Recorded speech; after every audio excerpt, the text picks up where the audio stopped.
Dumalo lang si Edward sa isang kasal, pero bigla siyang hinabol ng isang mamamatay tao. Pero habang sobrang takot siya at napunit pa ang kanyang pantalon, ang kanyang ina sa tabi niya ay nanatiling kalmado. Ang sniper na nagtatago sa kalapit na burol ay may limitadong bala at kailangan ng oras para mag-reload. Kailangan niyang mag-reload pagkatapos ng 5 putok. May 8 segundong ligtas. Kailangan mong tumakbo ng mabilis. Hindi maintindihan ng anak niyang si Edward kung bakit ang kanyang ina ay kalmado pa rin kahit binabaril. Pero, ang hindi niya alam ay ang kanyang inang si Julie ay isa ring mamamatay tao bago siya. Para malutas ang problema ngayon, kailangan mo munang tiyakin ang kaligtasan ng iyong anak. Ang mamamatay tao ay babaril ng 5 beses bago magpalit ng bala. Ang oras ng pagpapalit ng bala ay humigit kumulang 8 segundo. Mabuti na lang, si Edward ay masunurin. Kahit na puno ng pagdududa sa kanyang puso, nauunawaan niya na ang buhay ang pinakamahalaga. Pagkatapos mawala ang lahat ng alalahanin, si Julie ay nagsimulang kumilos. Ang mamamatay tao ay nagtatago sa bundok.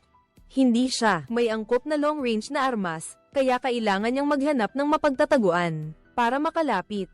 Kaya, kailangan niyang makakuha ng sasakyan habang ang mamamatay tao ay naubusan na ng bala. Mabilis na lumapit ang babae sa isang bangkay, sinusubukang hanapin ang susi ng sasakyan sa katawan ng lalaki.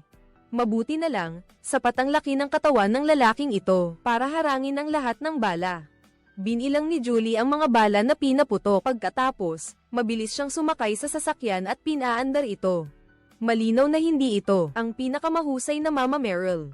Hindi magaling sa pagtama sa gumagalaw na target, ngunit habang mabilis na tumatakbo ang sasakyan ni Julie, habang papalapit, mas mataas ang tsansa na tamaan ang target. Nawalan ng malay si Julie pagkatapos ng malakas na pagbangga, at naunawaan din ng mamamatay tao ang kahalagahan ng pagbibigay ng panghuling suntok. Kaya't ibinaba niya ang sniper rifle at kumuha ng pistol, at dahan-dahan siyang lumapit. Ngunit masyado pa siyang bata, si Julie ay isang assassin sa loob ng mahigit 30 taon. Hindi lang siya nakaligtas dahil sa swerte ng mamatay ang assassin. Nang mamatay si Julie, hindi siya nagpakita ng anumang kasiyahan. Nakita niya ang pagtataka sa mata ng kanyang anak at hindi niya nais na ipaliwanag pa. Ang kagyat na kailangan ngayon ay tumakas muna. Nauunawaan ni Julie ang mga patakaran ng organisasyon ng mga assassin.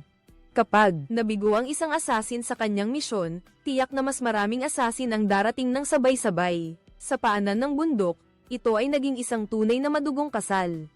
Ang bagong kasal, nangyari ang pagpatay habang inaalo pa ang mga tao, biglang pumasok ang mga lalaking nakasuot ng itim. Sa bulwagan, nagpakilalang mga pulis ng bansa, gusto nilang malaman kung may babaeng British sa lugar.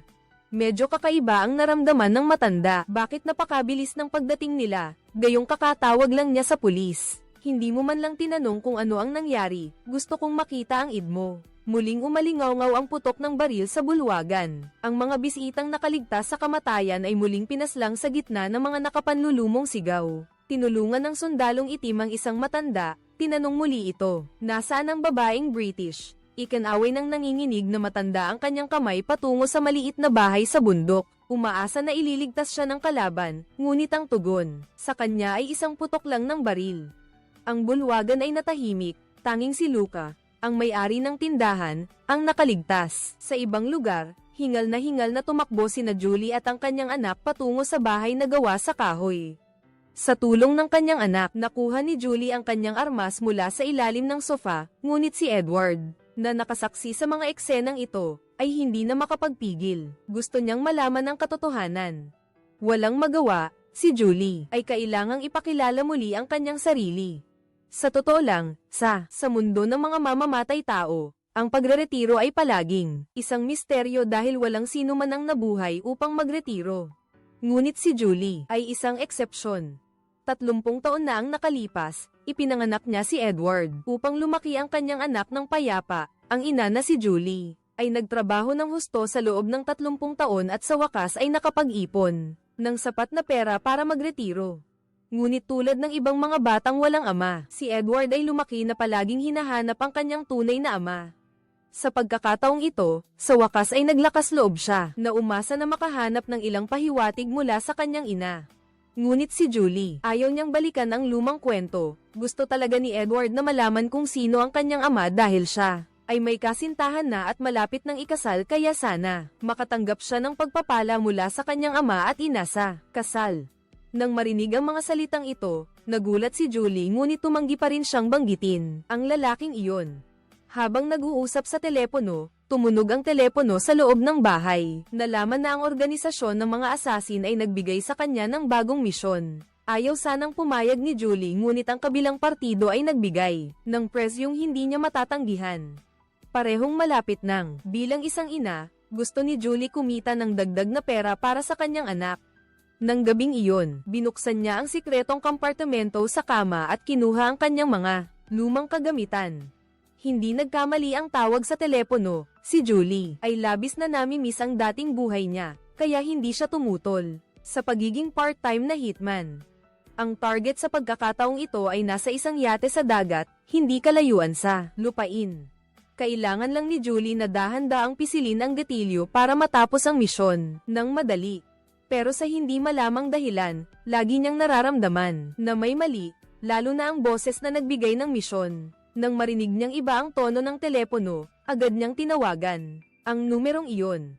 Hindi niya inaasahan na hindi rin ito itinanggi, at sinabi pa na ang assassin ay isa lamang pyesa. Bakit kailangang itanong kung sino ang manlalaro ng chess? Si Julie, sa huli ay sumuko sa misyon. Napagtanto niya na ang organisasyon ng assassin ay maaaring nalinis na, ngunit ang hindi niya inaasahan ay nagpadala pa rin ang organisasyon ng assassin para targetin si Julie. Ngunit bilang isang babae na nakapagtrabaho sa industriyang ito, hanggang sa pagreretiro, si Julie ay nakalamang na sa kanila dahil sa kanyang karanasan. Ngayon sila ay nasa isang isla. Ang pagtakas sa isang liblib na isla ay tiyak na hindi praktikal. Ang mga residente ng isla ay namatay na lahat sa kasal. Saan sila makakahanap ng bangka? Nang banggitin ng bangka, si Julie ay biglang naalala ang yate kagabi. Iyon ang tanging pag-asa para makatakas sila. Matapos magmaneho ng motorsiklo patungo sa dalampasigan, si Julie ay walang imik na naghubad ng sapatos at tumalon sa dagat. Ang yate ay hindi kalayuan sa pier. Kaya nilang lumangoy ng diretso doon. Nang makita si Edward na nag-aalangan pa, ang lalaking nakaligtas ay tumalon kagad. Walang magawa, si Edward ay napilitang sumugal kasama ang kanyang ina. Kalahating oras pagkatapos, ang babae sa yate ay biglang nagulat nang makita ang isang pamilyar na mukha sa labas ng bintana. Bakit nga ba pamilyar? Edward, ma, ito po si Kayla, ang magiging asawa ko. Kayla, ito ang nanay ko. Kayla, kumusta po? Julie, kumusta ka? Ija. Mabilis na kumalma si Julie. Ang anak ko, siguro ayaw niyang malaman ng nobya niya na ang magiging biyenan niya ay isang mamamatay tao. Kaya, magkukunwari na lang ako na hindi pa ako nakakatanggap ng anumang misyon. Ngunit habang pinag-uusapan ng lahat ang masaker na nangyari sa dalampasigan, napansin ni Julie ang isang speedboat sa ibabaw ng dagat. Malamang, isa itong bagong mamamatay tao na ipinadala ng organisasyon. Pero sa kabila ng lahat, matagal na rin siyang nasa. Sa 30 taong pagiging assassin, marami na akong naging kaibigan. Hindi lahat ay nagtataksil sa pagkakaibigan dahil sa pera. Julie, dumating ako dito bilang isang kaibigan. Julie, syempre, hindi madaling pagkatiwalaan ang mga assassin. Sila ay mga lobo, mga nag-iisa. Ang sinasabing kaibigan ay para lang sa mga bata. Nakikita mo, ang tensyon ay tumataas. Kailangan niyang sabihin ang kanyang intensyon. Ang pabuya sa pagkakataong ito ay hindi sapat para ipagkanulo niya ang pagkakaibigan. Gusto lang niyang ipaalala kay Julie, at sa pagkakataon na iyon, tuparin ang kanilang napagkasundoan noon. Mayroon akong bounty sa ulo ko, 10 libra ang mananalo. Julie, unti-unti kong binababa ang aking pagbabantay. Mukhang ang lalaking ito ay hindi talaga nagtaksil sa pag-ibig sa mga nakaraang taon. Habang nag-uusap, biglang dumating si Edward. Sino yan? Ang nanay ko. Colin, hindi mo pa nasasagot ang tanong ko. Ako ang tatay mo. Tumahimik ka, demonyo. Hindi niya anak si Julie. Ayaw ni Julie na masyadong makipag-ugnayan ang anak niya kay Colin, ang dating kaibigan niya. Bukod sa pera, wala na siyang ibang maganda. Ito ang magiging manugang ko. Halimaw ka.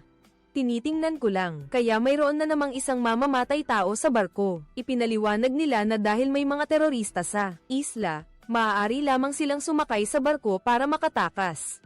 Dahil sa paggalang kay Edward, si Kayla ay masigasig na tinanggap sila.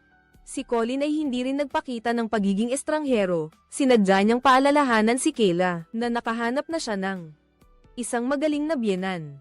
Hindi pa alam ni Kayla na ang kanyang magiging biyenan ay dating gumamit ng sniper rifle para tutukan siya. Akala niya ay problema lang ito sa ugali, ngunit habang nag-uusap, biglang nakatanggap si Colin ng mensahe. Agad na naging seryoso ang kanyang mukha. Julie, agad niyang napansin ito at may masamang kutob. Ilang minuto lang, tumunog ang fire alarm sa bangka.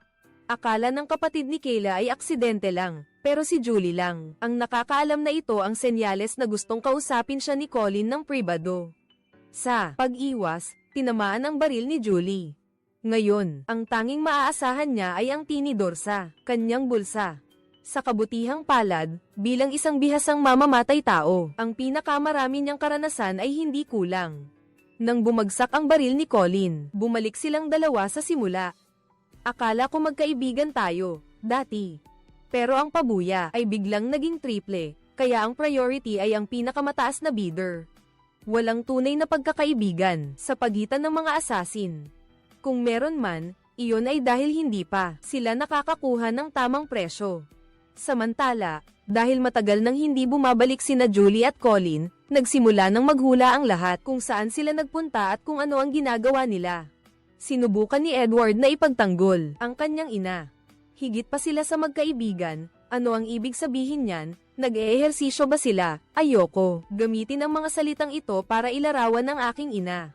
Sa totoo lang, kalahati lang ang tama ng kapatid ni Kayla. Ngayon, talagang nag-eehersisyo sila. Pero ehersisyo iyon para sa kanilang buhay. Bagaman si Julie ay isang nangungunang mamamatay tao, ngunit matanda na siya at nagretiro na rin ng maraming taon, kaya medyo bumaba ang kanyang kakayahan. Colin, alam mo ba kung bakit hindi ako natutulog kasama mo? Dahil ba sa mataba mong kamay na ito, dahil ang dami mong sinasabi. Tumahimik ka at mamatay ka na. Ang dalawa ay naglaban hanggang sa pareho silang napagod. Susugod sana si Julie para baliin ang leeg ng kalaban, ngunit bigla siyang sinagot ni Colin at mahigpit na hinawakan. Habang nagpupumiglas si Julie, ang kusinero ay biglang nagtulak ng pinto at pumasok, ngunit ayaw niyang makialam sa problema ng iba. Ang pagpatay ay dating isang seryosong propesyon, kahit na napakagandang babae, ngayon ay naging murang fast food na lang, sa isang baril lang. Hindi mo sana dapat bumalik pagkatapos mong magretiro. Si Julie ay nagpupumiglas ng husto. Siguro 10 segundo na lang, pa at mamamatay na siya sa pagka-suffocate. Sa desperasyon, bigla niyang nahawakan ang tinidor na iyon. Sa wakas, gaya ng nais ni Julie, natahimik na ang matandang iyon. Ngunit ang ingay sa kusina ay nakakuha ng atensyon ng lahat. Mukhang ang relasyon ng dalawa ay hindi kasing friendly gaya ng sinabi ni Edward. Sa wakas ay si Julie, inamin niya ang pagiging assassin niya. Pero idiniin din na isa siyang dating assassin at nagretiro na. Sa totoo lang, dapat pang ang magpasalamat si Kayla sa biyenan niya. Kung hindi si Julie ang kumuha ng misyon at ibang assassin ang kumuha, baka matagal na siyang patay. Pero naguguluhan din si Kayla. Hindi naman siya nagkaroon ng kaaway at nagtatrabaho pa sa charity. Bakit may gustong pumatay sa kanya? Nagpa siya si Julie na gawing Albania ang destinasyon. Ang dating contact niya ay nakatira doon at tiyak na makakatulong. Tinanggal ang bounty ng Assassin Guild, pero pagpasok niya sa banyo, ay narinig niya ang kapatid ni Kayla, na nakikipag-usap sa telepono. Lumalabas na ang nag-utos ng assassination ay siya pala, at simple lang ang dahilan. Ang kapatid niya ay naniniwalang sayang lang ang pera sa pagkakawang gawa at hindi ito nakakatulong sa imahe ng kumpanya, at sa internet naman, marami namang mga taong hindi kontento. Alam niyang hindi niya mapipilit si Kayla, kaya naman, sa kabila ng kanyang pagdadalamhati, pinatay niya ito. Matapos pahirapan si kuya sa sana, sa wakas ay nagpa siya si Kayla na patawarin siya. Habang nalulutas ang mga panganib sa barko, natapos din ang mahabang araw. Sinuri muli ni Edward ang kanyang pagkabata. Palaging sinasabi ng kanyang ina na siya ay isang mangangaso ng ulo, at hindi siya nagsinungaling. Ang tanging pagkakaiba ay hindi talento ang kanyang hinahanap, kundi mga totoong ulo. Gayunpaman, kahit na kinansela ng kapatid ni Kayla ang misyon ng mamamatay tao. Ang bounty ng organisasyon para kay Julie ay nagpatuloy sa libu-libong milya ang layo sa London. Isang babae ang dahan-daang naglagay ng comics. Sa tabi niya, siya mismo ang nag-utos na hulihin si Julie. Ang layunin ay kunin si Edward para makabalik siya sa tunay niyang pamilya. Ilang araw pagkatapos, mag-isa si Julie, papuntang Albania, pero pagdating sa bahay ng dati niyang kaibigan, natuklasan niyang nabuksan na ito. Ang balita ay nag-ulat din tungkol sa pamamaril na ito, sinasabing ang bangkay ng kanya ay dinala sa morgue, pero hindi naniwala si Julie. Ang palayaw niya ay ipis, na mas matibay kaysa kahit sino, hindi siya maaaring mamatay ng ganoon lang, dinala niya ang lahat sa ospital. Gusto kong makita mismo na patay na siya pero pagkatapos na itinaas ang puting kumot sa bangkay, tumingin lang si Julie ng isang beses at agad na nakumpirma na peke ang pagkakakilanlan ng patay, ngunit si Edward sa tabi niya ay hindi matanggap na ang nanay niya ay mamamatay tao ay sapat na, ngunit ang kanyang kasaysayan ay napakayaman. Sino ba talaga ang anak ko? Habang nagsasalita, biglang bumagsak ang braso ng bangkay. May nakasulat na 3 kakaibang salita doon, ngunit bago pa man nila maintindihan ang kahulugan, may paparating na magnanakaw ng bangkay sa Albania. Ito ay isang malubhang krimen, kung mahuli ay makukulong ng hindi bababa sa 3 taon, sa tulong ng. Dahil sa tulong ni Luca, nakatakas din sa wakas ang lahat mula sa pagtugis ng pulis. Ngunit pagkatapos ng lahat ng kaguluhang ito, si Kayla ay hindi na makayanan pa. Una, tinutugis ng mamamatay tao, pagkatapos ay pumunta sa ospital para magnakaw ng bangkay. Higit pa rito, umamin din si Edward sa kanya noong una silang nagkakilala, sinadya niyang lapitan siya para sa isang partikular na layunin. Biglang nakatanggap si Edward ng isang mana na pinaghihinalaang mula sa kanyang tunay na ama na naiwan. Sa pamamagitan ng imbestigasyon, natuklasan na ang perang ito ay may kinalaman sa pamilya ni Kayla, kaya nagpanggap siyang gusto niya ang tennis at nagsimula sa pakikipag-date sa kanya. Bagamat pakiramdam ni Edward na kayang lampasan ng kanilang pag-ibig ang pagsubok, matatag na pinili ni Kayla na makipaghiwalay. Kung gagawa ka pa ng isang hakbang, tatawagin ko ang lahat ng pulis sa Albania para arestuhin ka. Nakita ni Julie ang kanyang anak na sinipa. Bilang isang ina, hindi rin niya alam kung paano magpapagaan ng loob, kaya sinabi niya ang isang kasabihan ng isang kaibigan. Huwag mong hayaang sirain ng mga gago ang iyong araw. Iyon ay talagang isang pekeng kasabihang Latin, ngunit si Edward ay naaalala ang 3 salita sa katawan ng kanyang ina na narinig niya. Nakarating ka na ba sa What 3 Words? Gumagawa ito ng mga geographic coordinate gamit ang 3 partikular na salita. Ibigay mo sa akin ang telepono ni Colin. Nalilito si Julie. Hindi niya talaga maintindihan ang mga bagay ng mga kabataan, ngunit ito ang maaaring clue na iniwan ng kanyang matandang kaibigan para sa kanya. Pagkatapos ng ilang pag-ooperate ni Edward, mabilis silang nakahanap ng isang lugar ng mga guho batay sa lokasyon. Si Julie ay napaka-eksperto. Sinabi niya sa iba na huwag gumalaw. Ang matandang kaibigan niyang ito ay pinahahalagahan ang kanyang buhay. Siguradong maglalagay siya ng mga alarm device sa paligid. Ang paraan ng pagbati ng mga assassin ay talagang, ngunit ang 3 salitang iyon ay talagang mula sa lalaking ito. Ang pangalan niya ay Damien, ang kontak ni Julie. Bago siya magretiro, palagi siyang responsable sa pag-aayos at pag-coordinate ng mga gawain ng organisasyon, ngunit ilang araw lang ang nakalipas, isang grupo ng mga mercenary ang biglang dumating at nagtanong sa kanya tungkol sa kinaroroonan ni Julie, si Damien. Siyempre, mas gugustuhin niyang hindi sabihin. Kahit na isa lang siyang coordinator, hindi rin masama ang kanyang mga kakayahan sa mismong lugar. Napatay niya ang isa, ngunit ang laptop na naglalaman ng logbook ng misyon. Nakuha ulit ito ng iba, sinamantala nila ang laptop para magbigay ng maling utos kay Julie, pagkatapos ay naglabas ng warrant para sa kanya sa lahat ng assassin. Sabi ko, maaari akong mag-ayos ng pekeng pagkakakilanlan para sa kanila, pumunta sa isang lugar na walang nakakaalam para magsimula muli, ngunit hindi sumang-ayon si Luca. Ilan sa mga kamag-anak at kaibigan niya ang namatay sa kamay ng assassin. Kailangan niyang pagbayarin ang salarin. Gayunpaman, tinanggap ni Julie ang alok na tumakas. Siya ay nagretiro na. Basta't maprotektahan ang kanyang anak, maaari niyang tanggapin ang anumang kondisyon. Sa wakas, hindi sila nagkasundo. Nag-drive palayo mag-isa si Luca. Pero, noong gabing iyon, habang nagpapahinga si Julie, bigla siyang tinutukan ng baril. Pasensya na, pero hindi naman talaga tinakot si Damien. Siya mismo ang kusang pumili na isakripisyo si Julie. Ang tinatawag na pagpapanggap na patay at ang pagbibigay ng coordinates ay para lang maging kampante ang kalaban. Walang sino man ang lalaban sa pera. Kung may dapat sisihin, si Damien lang, dahil masyadong nakakaakit ang gantimpala sa pagkakataong ito. Pero noong akma na siyang pipindutin ang gatilyo, biglang may narinig sa tabi niya. Bilang isang assassin, hindi naniniwala si Julie kan inuman maliban sa kanyang anak. Kaya naman sa araw, sinadya niyang inisin si Luca para umalis siya at may layo sa panganib.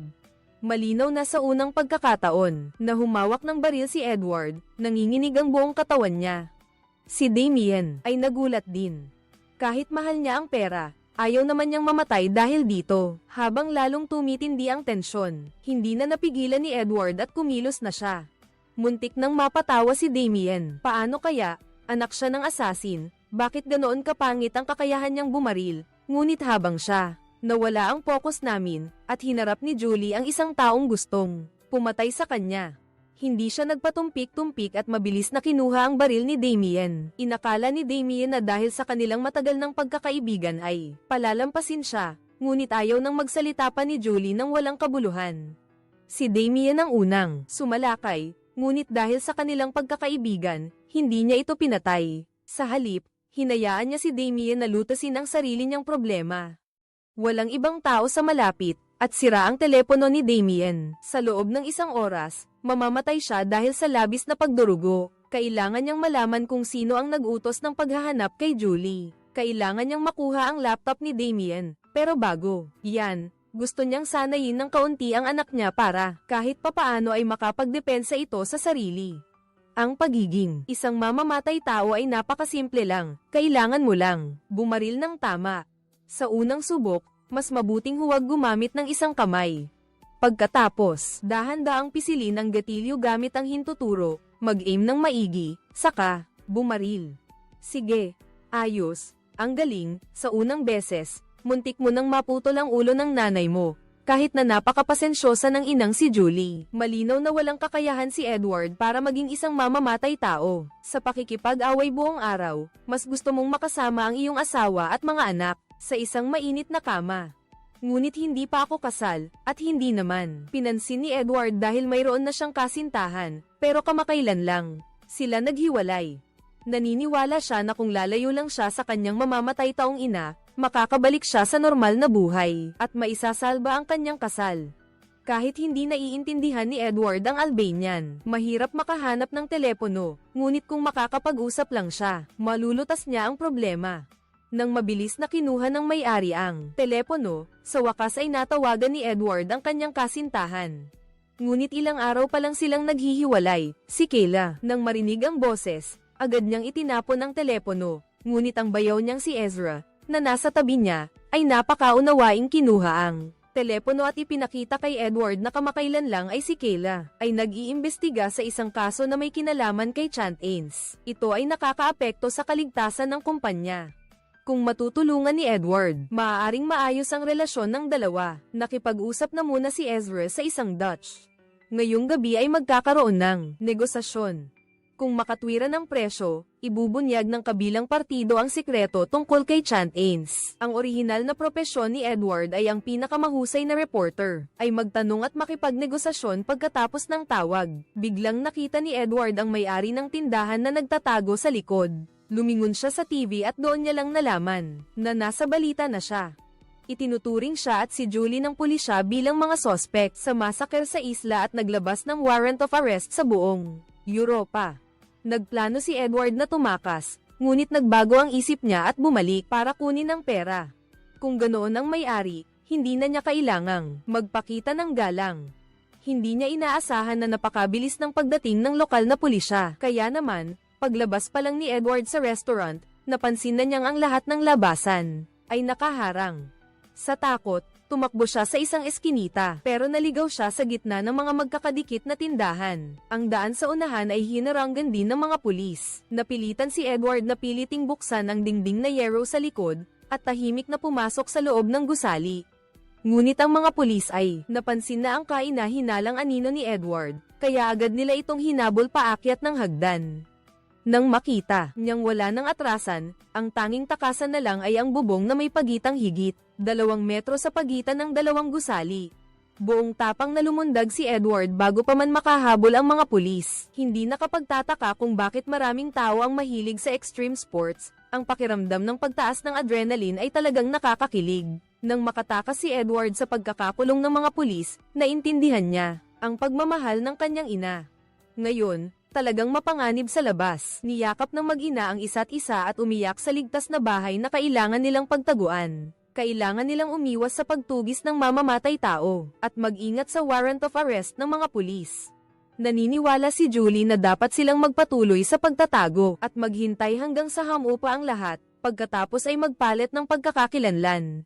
Ngunit si Edward ay abala pa rin sa kanyang kasal, kailangan lang itong iligtas. Ang kakayahan ng pamilya ng iyong kasintahan ay tiyak na makakatulong sa paglutas ng mga kasalukuyang problema. Hiniram mo ang telepono ng iyong ina para makadalo sa pulong sa pamamagitan ng telepono.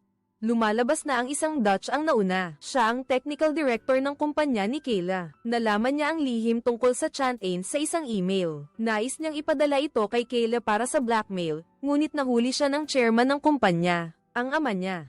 Siya ay direktang na-frame at nabilanggo. Nakaranas na siya ng maraming pang-aapi sa kulungan, at naputol pa ang 4 na daliri ng kanyang kasamahan sa selda. Pagkatapos mahirapang makatakas sa kulungan, nawalan na siya ng pag-asa. Dahil nagtiwala siya kay Kayla, kinontak niya ang kapatid nito. Kapag nakuha na niya ang sikreto ng Chant-Ains, magkakaroon siya ng pagkakataong pamunuan ang CGM conglomerate ng pamilya. Kaya umaasa siyang gamitin ito para sa isang mapayapang buhay sa nalalabi niyang mga taon. Sakto naman, si Edward ay nasa parehong bansa ng Dutch na kapatid ni Kayla. Kaya inutusan niya silang magkita muna. Maya-maya, ipapadala niya ang pera. Ang negosasyon na ito ay tila kapwa kapaki-pakinabang, ngunit pagkatapos ng tawag, ang telepono ng kapatid ni Kayla ay agad na nagbalita sa babaeng nagngangalang Marina. Siya pala ay matagal nang naging kasintahan ng kabilang partido. Sa kabilang banda, si Kayla ay nag-iisa ring kumilos. Tahimik na naglagay ng pampatulog na kanyang inihanda sa baso ng alak ng kanyang ama. Para makatulog siya ng mahimbing, sinimulan niyang halughugin ang bulsa ng kanyang jacket. Batay sa naunang investigasyon, natuklasan ni Kayla ang lihim tungkol kay Chant-Ains, na nakasulat sa isang liham. Nang mabuksan ang liham at matapos basahin ang nilalaman sa loob, agad na nagpakita si Kayla ng mukhang hindi makapaniwala. Lumalabas pala na ang pagpapakamatay ng kanyang ina noon ay hindi mapaghihiwalay na may kaugnayan sa kanyang ama. Kinabukasan, nang ang gobernador ng probinsya, pagkagising niya mula sa kanyang pagkalito at nakita ang walang laman na bulsa, agad siyang nagbago ng ekspresyon. Ang lihim na inilibing sa loob ng maraming taon ay hindi na niya maitago. Kasabay nito, nakipagkita rin si Edward sa Dutch sa takdang oras, sa plaza. Ang kanyang ina, si Julie, ay nagtatago sa isang lihim na lugar. Bagamat pakiramdam niya ay medyo hindi kapani-paniwala ang bagay na ito, hindi niya mapigilan ang kanyang anak. Ang orihinal na plano ni Edward ay ligtas na ihatid ang tao sa bahay muna, pagkatapos ay hintayin si Ezra na maglipat ng pera, ngunit ang Dutch ay naloko na at natatakot, kaya kailangan niyang makita muna ang pera. Ang presyo ng pagtataksil ay napakabigat, kailangan nating maging maingat sa pagkakataong ito. Habang nagbabangayan ang dalawa, isang janitor ang dahan-daang lumapit. Ginamit niya ang basurahan bilang panangga at tahimik na lumapit sa dalawa. Buti na lang at mabilis na napansin ni Julie na may mali, ngunit hindi niya inaasahan na ang mamamatay tao sa harap niya ay nakasuot ng bulletproof vest. Kung alam lang niya, sana ay binaril niya sa ulo. Ngunit huli na para magsisi. Narinig ang putok ng baril, at ang Dutchman ay tumalikod at tumakbo. Si Edward ay ayaw ding palampasin ang pagkakataong ito upang iligtas ang kanyang kasal, kaya mabilis din siyang at tumakbo para sundan siya. Pero sa oras na ito, ang mga mamamatay tao ay nakatago sa paligid. Malinaw na hindi lang isa o dalawa ang mga ito. Mabilis silang tumakas at tumakbo papunta sa isang underground parking lot. Pero ang buong espasyo ay maliit lang. Ang paghahanap sa kanila ay usapin lang ng panahon. Walang magawa, ang gulo na ginawa ng anak ay kailangan lang lutasin ng ina. Gamit ang masikip na espasyo ng parking lot, mabilis na napatumba ni Julie, ang dalawang mamamatay tao. Ngunit nang palihim siyang lumusot sa likod ng isa pa, ang dalawang panig ay nagpupumiglas sa kritikal na sandali. Dinampot ni Julie ang basag na salamin mula sa lupa, habang isa-isang napapatay ang mga mamamatay tao. Sinabi ni Julie kay Edward, na umuwi muna siya ng ligtas, habang siya naman ay mananatili upang pigilan ang mga karagdagang puwersa. Ngunit nang sa wakas ay hirap na hirap silang dalawa makabalik sa lupa, muli nilang nakasalubong ang babaeng mamamatay tao na nakita nila kanina. Sumama ka sa akin. Sumakay ka sa kotse. Sinabi ng nanay mo na pumunta ako rito, sabi ng babae kay Edward. Nag-alinlangan si Edward ng kaunti, ngunit sa huli ay pinili pa ring sumakay sa kotse. Ngunit ang Olandes ay naiwan. Si Marie ay walang anumang intensyon na iligtas siya.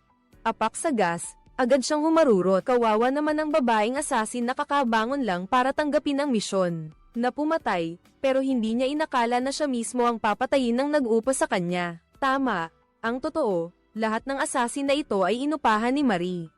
Ang layunin ay kidnapin si Edward, pero si Edward ngayon ay isa ng wanted na kriminal. Dahil wanted siya, nang makita ni Marie ang checkpoint, sa unahan, agad niyang pinahinto ang sasakyan at sinabihan si Edward na magtago sa trunk. Pagkaraan ng ilang sandali, nakita ng pulis si Marie na may hawak na US passport kaya tinanong nila ng detalyado kung ano ang ginagawa niya doon.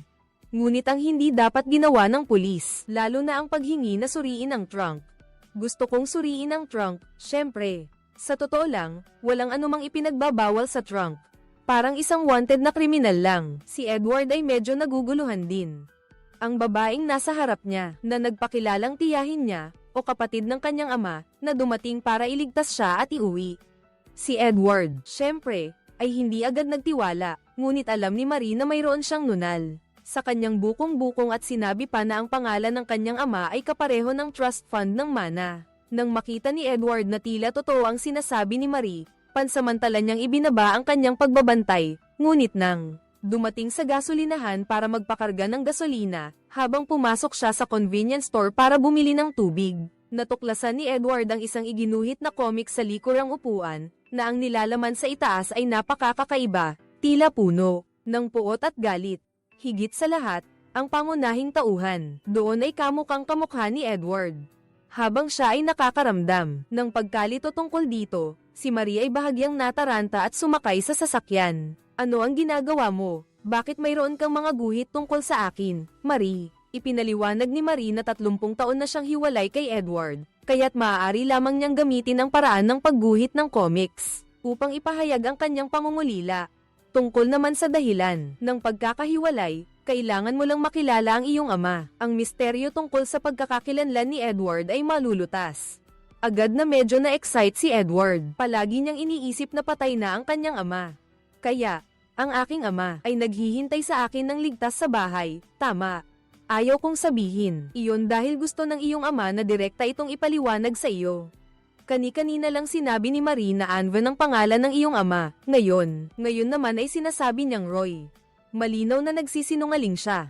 Si Edward ay hindi kasing tanga ng kanyang hitsura. Agad niyang binuksan ang pinto ng kotse at tumakbo. May baril si Marie sa kanyang kamay.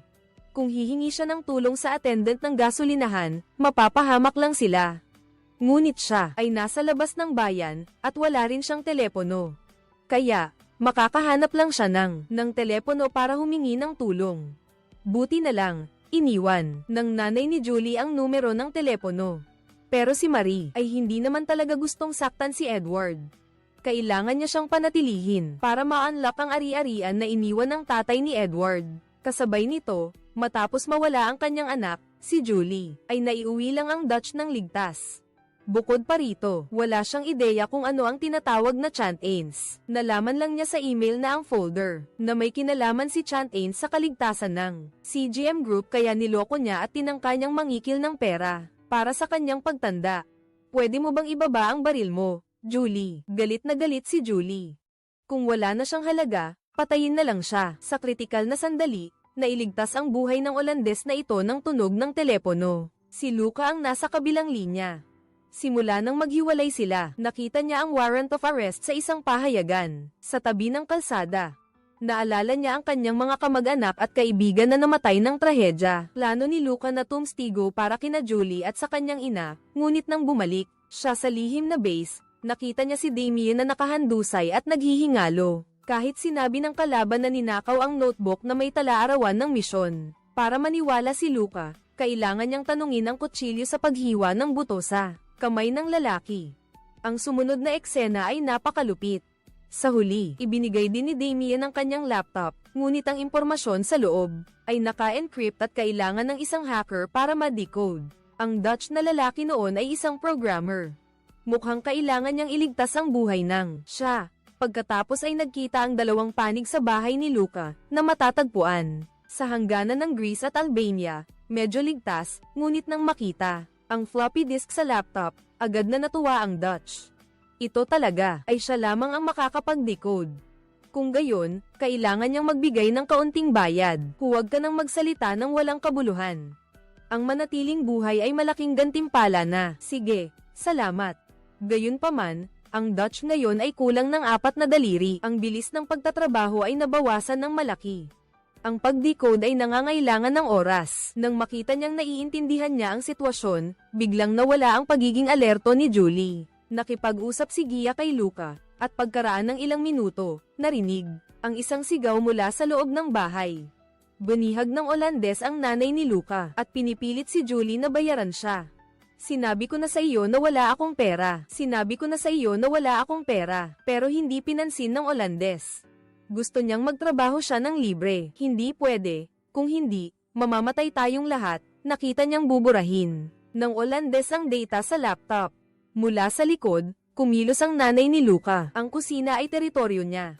Walang sinuman. Pinapayagan na ang mga Dutch na kontrolin. Sa wakas ay nakuha na ng lahat. Ang laptop, na decode na ito, ngunit ang data sa loob ay napakalaki, kailangan nilang magsimula. Sa paghahanap mula saan, sa sandaling ito ay biglang tumawag si Kayla. Ang kanyang kapatid ay umamin, siya at si Marie, ang nagbayad sa mamamatay tao upang patayin si Julie sa kasal at pagkatapos ay kanidnap si Edward. Pagkatapos mabaygo ang misyon, si Marie ay nagtaas ng pabuya ng maraming beses, at ang misteryosong pangalan na Chantains ang dahilan kung bakit hinahabol si Julie. Alam ni Kayla mula sa sulat ng kanyang ama, si Chantains ay ang pangalan ng isang French poodle na inalagaan ng kanyang ina. Kasabay din nito ang codename ng isang matagal ng misyon ng pagpatay. Ang CGM group ng pamilya ni Kayla ay nasa bingit ng pagkalugi kaya ang mag-asawang presidente ay mapangahas na nakipagtransaksyon ng ilegal sa isang arms dealer pagkatapos para makatakas sa kontrol ng kalaban. Inupahan nila ang isang assassin para gawin ang misyon ng pagpatay pagkatapos. Ang ina ni Kayla dahil sa kanyang konsensya ay naghanap ng kamatayan, iniwan ng isang liham na nagpapaliwanag ng sitwasyon noong taong iyon. Kapag nabunyag ito, tiyak na magdudulot ito ng malaking pinsala sa reputasyon ng grupo, ngunit ngayon para iligtas si Edward, hindi na masyadong nagmamalasakit si Kayla. Kaya pala nang hanapin ninyo ang dalawang salitang Chantains sa search bar, nahanap ninyo ang talaan ng mga misyon noon, pero natakot si Julie dahil ang assassin na gumawa ng misyon doon ay siya pala. Masyadong bata pa si Julie, pero kilala na siya sa mundo ng mga assassin. Lahat ay alam na siya ay mapagkakatiwalaan, at higit sa lahat, hindi siya takot mamatay. Nang gabing iyon, mag-isa niyang napabagsak ang mahigit 10 armadong gwardya, at sa wakas ay nakarating sa harap ng target, ngunit hindi niya inaasahan na ang lalaki ay naghagis ng isang bag ng pera. Sinusubukang suhulan si Julie. Kahit na magkano na ang ibinayad nila sa iyo, pero hindi pa rin ito kasing ganda ng lugar na ito. Payo ko sa iyo, tanggapin mo na lang. Nakapanghihinayang, minamaliit niya ang profesionalismo ni Julie noon. Noon, talagang mahal niya ang trabahong ito. Matapos ang misyon, naalala ni Julie na gumamit siya ng pregnancy test bago siya rito. Kaya kinuha niya ito at nakita ang dalawang guhit. Habang nalilito pa siya kung magiging ina o hindi, muling umalingaw-ngaw ang iyak mula sa bahay sa likod. Kinuha ni Julie ang sanggol ng arm dealer para alagaan. Pagkatapos, sa isa niyang misyon, si Julie ayaw na magkaanak kaya inilaan niya ang lahat ng pagmamahal niya sa batang iyon, at ang batang iyon ay si Edward ngayon. Si Marie naman, malaki ang posibilidad na siya ang tunay na ina ni Edward. Nakakaawa rin si Edward. Ang pamilya ng kanyang kasintahan ay umarkila ng surrogate mother para patayin ang kanyang tunay na ama, ngunit si Kayla ay may napansin na ibang detalye. Ang ama ni Edward ay gumawa ng trust fund para sa kanyang anak na maaari lamang makuha pagdating niya ng 30. Maaaring hindi dahil sa pagmamahal sa anak ang pagdukot ni Marie kay Edward, kundi dahil sa pera. Ang biyenan at ang manugang, ngayon na, agad na nakipagtulungan kahit na wanted si Julie, pero dahil sa kakayahan ni Kayla, sumakay sila sa pribadong eroplano papuntang Espanya. Tinulungan pa ni Kayla ang kanyang biyenan na maghanda ng mga baril at bala. Kahit na sa huli, anuman ang isipin ni Edward, itinuring na silang pamilya ni Julie at Kayla. Kasabay nito, nalaman din ni Edward ang katotohanan mula kay Mother Marie. Ang takbo ng mga pangyayari ay halos katulad ng sinabi ni Julie, ngunit ang pagkakaiba ay sinabi ni Marie na siya ay napakatapang, at isinakripisyo niya ang kanyang buhay upang ipagtanggol si Edward laban kay Julie, ngunit sa huli ay aksidenteng nabaril, at bumagsak. Ngunit pagkatapos ay nakaligtas siya at nakahiga sa higaan, 2 taon bago gumaling, ilang taon ang lumipas, si Marie ay patuloy na naghahanap sa kanyang anak. Ang comic book ay naging emosyonal na suporta niya noong may ingay sa labas. Si Edward ay tahimik na lumapit sa likuran ni Marie. Huwag mo akong barilin, nababaliw ka na ba? Sinabi ko na buhay dapat ang hulihin, kahit na si Marie ay nagsabi ng maganda. Hindi naniwala si Edward kung totoo ngang ang kausap niya ay ang kanyang ina. Sa unang pagkikita, hindi siya magsisinungaling na siya ay ang anak ng ama. Sa puntong ito, si Julie ay tahimik ding nakapasok sa mansyon. Kahit nagretiro na siya ay napaka. Ang may karanasan ay alam na kailangang unahin ang mga bantay sa control room, pagkatapos ay dahan-daang linisin ang mga gwardya sa labas kapag napagtanto ng mga sundalo sa main control room na may mali. Nakapasok siya sa basement at nakilala si Edward doon. Nagkita muli ang mag-ina, na dapat ay isang masayang pangyayari, ngunit nais malaman ni Edward kung napatay ba ng kalaban ang kanyang ama. Nag-atubili si Julie ng bahagya, at sa huli ay napilitan siyang aminin ang katotohanan.